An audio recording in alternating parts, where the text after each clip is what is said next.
When the Minnesota Vikings made the infamous trade with the low-energy Detroit Lions in division to move down from the 12 overall spot to 32, as well as picking up 34 and 66 for 12 and 46, the fan base was taken aback because that 20-pick drop in the first round, that's a long way to go. And also giving up the second round pick 46, I have some issues with that. So, and when we did the live stream, we're a little emo in the moment. And if you checked out social media or the live stream chat box, there's a lot of fire Quasey going on, right? So, same old stuff. It's like, Rick Spielman took over the draft board again, blah, blah, blah. But who won the draft? Like, because everyone wants to talk about who wins and who lost, even though we're not going to know for 5-10 years how the trade is going to pan out.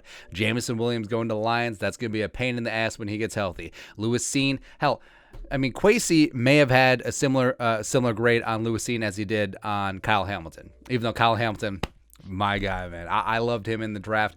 I would have certainly taken him at 12, but hell, maybe Quasey in the scouting department had a similar grade, or they found more value at Cine at 32 versus Hamilton at 12. It's extremely possible in that regard. But we wanted to walk through the potential value and the way that they look at things. Now, there's a couple of ways to chop up draft trades. There's the new age analytics driven, where it's way above my pay grade, much smarter people than I, and also going back on the Jimmy Johnson trade chart, the infamous Jimmy Johnson trade chart. Of course, Vikings fans, we know all about Jimmy Johnson trades.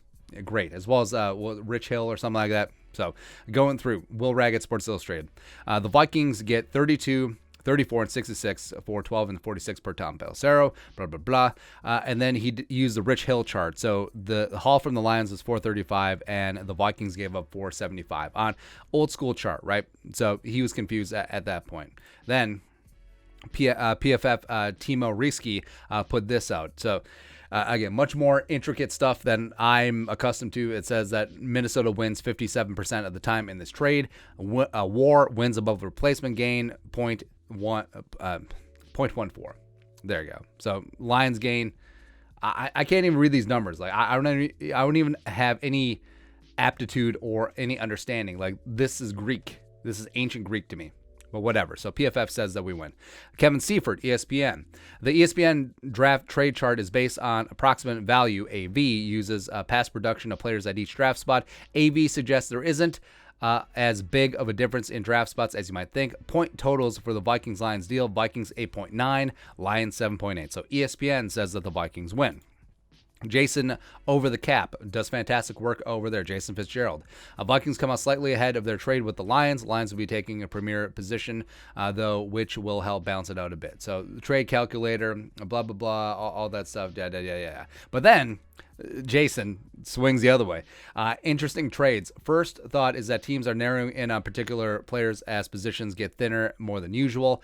There is also seems to be a clear signal that trade-up teams are not valuing later picks at all this year.